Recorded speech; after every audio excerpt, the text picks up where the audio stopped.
आओ सीखो की इस वीडियो क्लास में आपका स्वागत है। मैं हूं कैलाश शर्मा और आज हम आपको सिखा रहे हैं पार्ट्स ऑफ स्पीच के तहत यानी भाषा के अंग के तहत नाउन्स यानी संज्ञाएं। पिछले वीडियो में हमने आपको बताया था कि शब्द कई प्रकार के काम करते हैं जिन्हें हम कहते हैं फंक्शंस ऑफ वर्ड्स। तो जो शब्द फंक्शन करते हैं, काम करते हैं अलग अलग तरह के, उनके तहत सबसे पहली कैटेगरी जो मैंने आपको बताई थी वो थी नाउन्स यानी संज्ञाएं।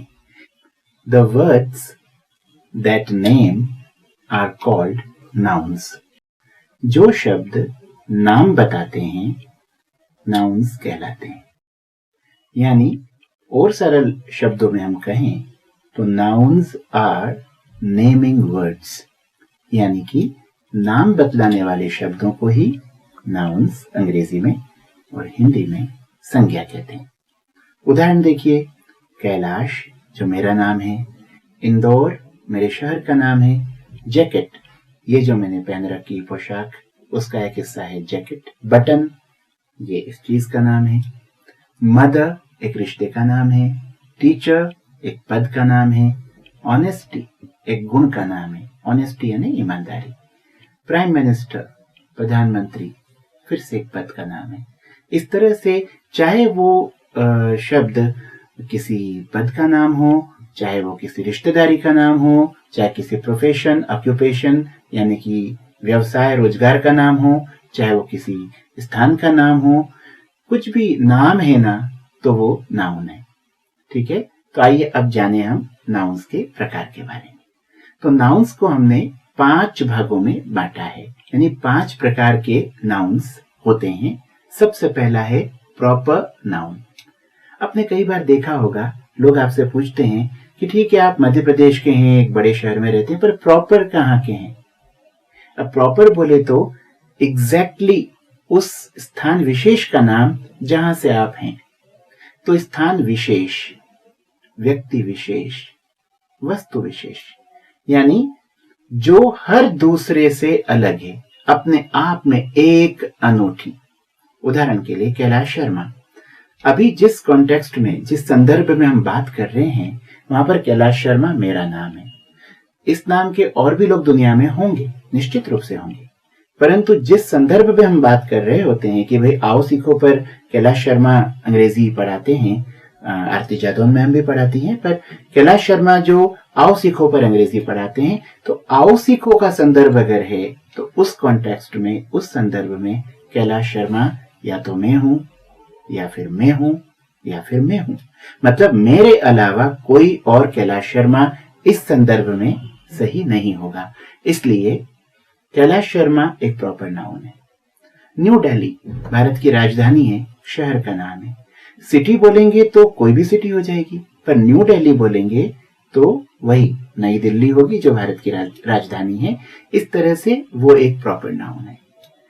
द रेड फोर्ट यानी लाल किला, मेरे घर का नाम मैं लाल किला रख दूं वो अलग बात है, पर लाल किला बोलते ही उसमें अगर द लगा हुआ हो तो खास इमारत की ओर हम संकेत कर रहे हैं जहां से प्रधानमंत्री तिरंगा लहराते हैं, और वो एक हमारी ऐतिहासिक धरोहर है, एक बहुत प्रसिद्ध इमारत है।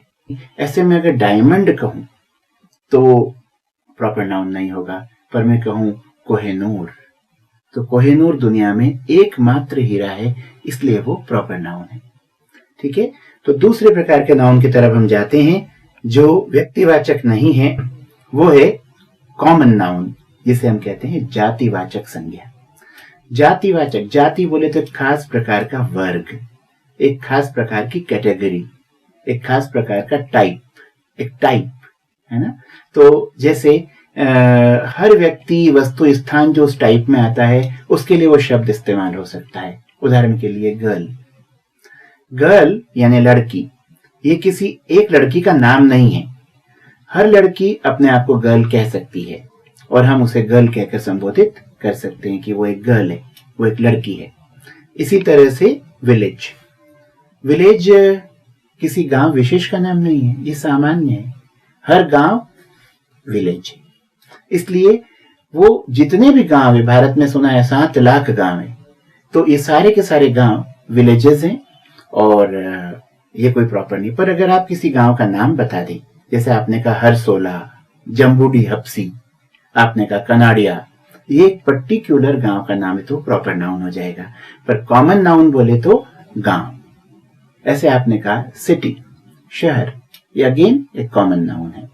वो स्ट्रीट है, एक्टर है, टीचर है, ऐसे कई शब्द हो सकते हैं जो कॉमन नाउन कहलाते हैं। और वो कॉमन है, कॉमन बोले तो सर्वनिष्ठ, जो सब में सबके साथ उपयोग में आ सकते हैं, इसलिए वो कॉमन नाउन है। ठीक है, तो हम अब चलते हैं तीसरे प्रकार के नाउन की ओर, जो है कलेक्टिव नाउन, जिसे हिंदी में कहते हैं समूहवाचक संज्ञा।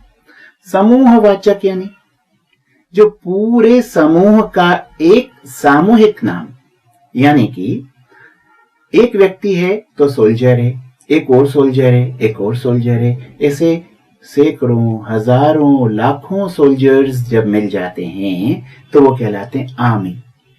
एक व्यक्ति प्लेयर है, प्लेयर यानी खिलाड़ी, दूसरा प्लेयर, तीसरा प्लेयर, 11, 12, 14, 15 प्लेयर्स की एक टीम बनी, ये टीम, उधर आर्मी यानी सेना, वो एक कलेक्टिव नाउन है। क्लब, अब क्लब में बहुत सारे मेंबर्स होते हैं, हर व्यक्ति मेंबर है, वो क्लब नहीं है, पर सब मिलाकर के क्या कहलाएंगे? क्लब। इस तरह से एक विद्यार्थी मिलकर के क्लास बनती है, तो क्लास भी एक कलेक्टिव नाउन है। पर स्टूडेंट एक कॉमन नाउन है, और उस स्टूडेंट का कोई नाम हो, जैसे एकलव्य, तो वो प्रॉपर नाउन है। अब देखिए, एकलव्य एक विद्यार्थी है जो क्लास में पढ़ता है, तो एकलव्य क्या हुआ? Proper noun. वो विद्यार्थी है यानी स्टूडेंट है, ये स्टूडेंट शब्द हुआ कॉमन नाउन। और वो एक क्लास का हिस्सा है, वो क्लास का एक सदस्य है, क्लास का एक विद्यार्थी है, तो उस क्लास का एक भाग होने के नाते वो पूरा मिलकर के, यानी सारे विद्यार्थी मिलकर जिस चीज को बना रहे हैं उसे हम कहेंगे क्लास, और वो एक कलेक्टिव नाउन है। तो आइए हम चौथे नाउन की ओर बढ़ें। उम्मीद है ये तो तीन तो आपको बहुत अच्छे से समझ में आ गए। अब हम आते हैं चौथे की तरफ, और चौथा है मटीरियल नाउन, जिसे हम हिंदी में कहते हैं पदार्थवाचक संज्ञा। पदार्थ, मटीरियल, हिंदी में भी लोग मटीरियल शब्द बोलते हैं। आपके शर्ट का मटीरियल कौन सा है? कॉटन है, सिल्क है, टेरिलिन है, टेरिकॉट है, ऐसे लोग शब्द पूछते हैं आपसे। तो मटीरियल, जिनसे चीजें बनती है। ऐसे ही हम जब कुकिंग करते हैं, कोई चीज पकाते हैं, तो उसमें कई प्रकार की सामग्री उसमें डालते हैं, वो भी सारा मटीरियल है। किस चीज से वो बना है, जैसे दूध, मिल्क, ये मटेरियल है। वाटर, ये मटेरियल है। राइस, शुगर, है ना, चावल, शक्कर, ये सब मटेरियल है। तो ये पदार्थों के नाम है जिनसे और पदार्थों का निर्माण होता है। तो ये हुआ चौथे प्रकार का नाउन, मटेरियल नाउन, पदार्थवाचक संज्ञा। आइए अब हम पांचवें नाउन की तरफ बढ़ें, जो है एब्स्ट्रैक्ट नाउन, जिसे हिंदी में हम भाववाचक संज्ञा कहते हैं। ये अमूर्त है। एब्स्ट्रैक्ट का शुद्ध हिंदी अर्थ होता है अमूर्त, जो मूर्तिमान रूप में उपलब्ध नहीं है, जिसे भौतिक रूप से, चर्म चक्षुओं से, इन आंखों से देखा नहीं जा सकता, समझा जा सकता है, महसूस किया जा सकता है। ऐसी संज्ञाएं भी होती है। उदाहरण के लिए मैं आपसे कहूं, एक गुण का नाम सिंप्लिसिटी, किसी इंसान की सादगी आपको बहुत प्रभावित करती है। किसी की ऑनेस्टी यानी ईमानदारी आपको बहुत प्रभावित करती है। अब यदि कोई कहे कि लाइए जरा ईमानदारी यहाँ हथेली पर रखकर दिखाइए, तो उसे आप दिखा नहीं सकते, अलबत्ता महसूस कर सकते हैं। आप भी जानते हैं ईमानदारी क्या होती है, बाकी लोग भी जानते हैं, मैं भी जानता हूं, पर ईमानदारी को हम ऐसे भौतिक रूप में प्रस्तुत नहीं कर सकते, इसलिए वो अमूर्त संज्ञा है। प्रायः इनमें तीन प्रकार की चीजें होती है। एक तो होता है गुण, गुणों के नाम, जैसे ऑनेस्टी, ईमानदारी, सिंसेरिटी, निष्ठा, और सिंप्लिसिटी, सादगी वगैरह। एक होती है दशाएं, जिन्हें हम कहते हैं अंग्रेजी में स्टेट्स। पहला हो गया क्वालिटीज, दूसरे हो गई स्टेट्स। स्टेट्स यानी अवस्थाएं।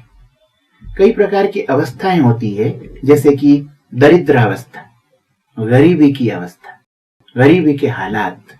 हाँ, उदाहरण के लिए अमीरी, है ना। अब गरीबी, अमीरी, है ना। अंग्रेजी में कैसे रखेंगे हम रखेंगे पॉवर्टी, POVERTY, पॉवर्टी दरिद्रावस्था। हमने कहा रिचनेस, अमीरी, रिचेस भी कहा जाता है।